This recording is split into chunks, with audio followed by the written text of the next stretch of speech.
मुंबईत होर्डिंग पडण्याच्या घटनेनंतर नागपुरातील भाजपच्या माजी नगरसेवकांनी नागपुरात मनपा आयुक्तांना निवेदन सादर केलं आणि शहरातील होर्डिंग्सची चौकशी करण्याची मागणी केली। माजी स्थायी समिती सभापती विजय झलके यांच्या नेतृत्वाखाली नगरसेवकांनी आयुक्तांची भेट घेऊन शहरात मोठ्या प्रमाणात बेकायदा होर्डिंग्ज लावल्याचा गंभीर आरोपही केला।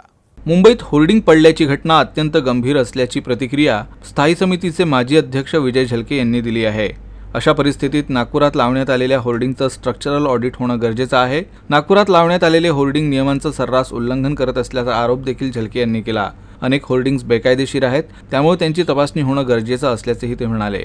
अशा प्रकारची जी घटना मुंबईत घडली ती घटना उद्या चुकीने नागपूर शहरात घडू नये, याची पुनरावृत्ती होऊ नये याकरिता आम्ही माननीय आयुक्तांना निवेदन दिलं आणि या संपूर्ण होर्डिंग्सची चौकशी करून कोणकोणते होर्डिंग्स चुकीचे आहे किंवा अवैध आहे याची चौकशी करावी अशी मागणी केली। सोबतच अनेक होर्डिंगची परवानगी ही 20x20ची असताना जागेवर ते 25x25 किंवा 30x30चे लागलेले आहे।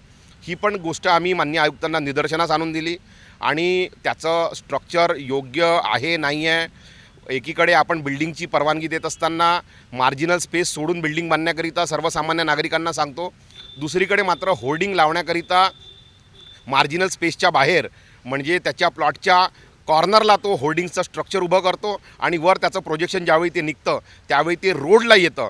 त्याच्यामुळं अशा अनेक घटना आम्ही माननीय आयुक्तांच्या निदर्शनास आणून दिल्या। माननीय आयुक्तांनी त्यावर सखोल चौकशी करण्याचे आम्हाला आश्वासित केलेले आहे।